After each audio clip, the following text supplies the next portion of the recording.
This is Inside Indiana Business Radio for the morning of Thursday, February 29th, 2024. I'm Alex Brown. Simtra Biopharma Solutions on Wednesday announced plans to invest more than $250 million to expand its sterile fill-finish manufacturing campus in Bloomington and add about 130 jobs. The New Jersey-based contract development and manufacturing organization said it will build a 150,000-square-foot building that will house 3 high-speed automated fill lines. The investment comes just 3 months after Illinois-based Baxter International sold its biopharma operations to Boston-based private equity firm Advent International and New York-based growth investor Warburg Pincus for $4.25 billion.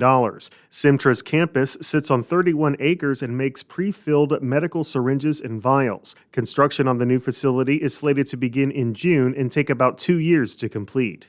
AES Indiana announced Wednesday that it has named Brandy Davis Handy president of the electric utility with responsibility for overseeing budgeting, growth, customer experience, regulatory and community affairs, and community impact. Davis Handy has worked for the utility for 8 years, most recently serving as chief customer officer. The promotion means that AES Indiana, formerly known as Indianapolis Power and Light Company, is now on its 7th president in the past 10 years. Many of them also carried the CEO title, but those roles are now split, and Ken Zagzebski, who was named president and CEO of the utility last August, will remain CEO.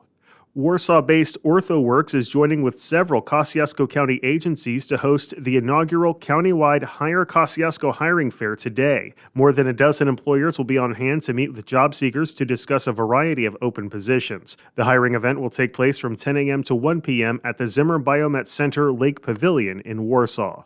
From the number one source for Indiana business news, this is Inside Indiana Business Radio. IBJ Media, Inside Indiana Business, and the Indiana Economic Development Corporation invite you to the Engage Indiana series, presented by CareSource, Indiana University, and Old National Bank. With an unrelenting focus on growing Indiana's economy, we'll dive into each region's unique challenges and distinct opportunities for growth. 9 regions, 1 goal. Indiana's bold future starts here. Discover more and register at ibj.com/engage. A lab at the University of Notre Dame wants the conversation on how to solve poverty to hinge on research, and its effort is about to broaden. Jim Sullivan co-founded and directs the Wilson Sheehan Lab for Economic Opportunities, a research hub with a focus on answering questions with data that ultimately leads to tangible impact. In a special Q&A for our South Bend Elkhart Region Report newsletter, Sullivan said one must recognize that there isn't a simple solution to eliminating poverty. Every story of somebody who's living in poverty is a bit different from the next. And what our research is showing is that to really address the complexities of poverty, you need to kind of meet people where they're at.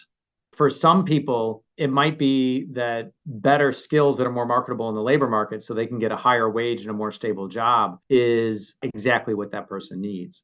But that kind of intervention is not going to be very helpful if the barriers to getting out of poverty are substance abuse or an abusive spouse or a sick child. Understanding the complexities that get a family into poverty in the first place is really critically important for being able to address the overall issue of poverty.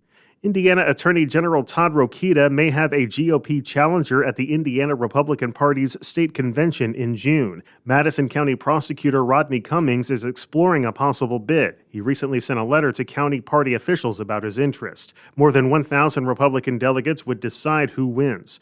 Cummings said his concern is that Rokita may not be eligible to hold office, believing Rokita is likely to be suspended at some point as the result of several misconduct complaints before the Indiana Supreme Court Disciplinary Commission. The brash attorney general was recently reprimanded by the Indiana Supreme Court for an improper statement about a doctor.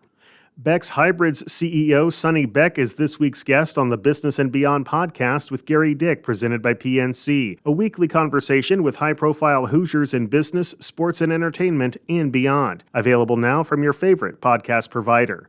I'm Alex Brown for Inside Indiana Business Radio on Demand.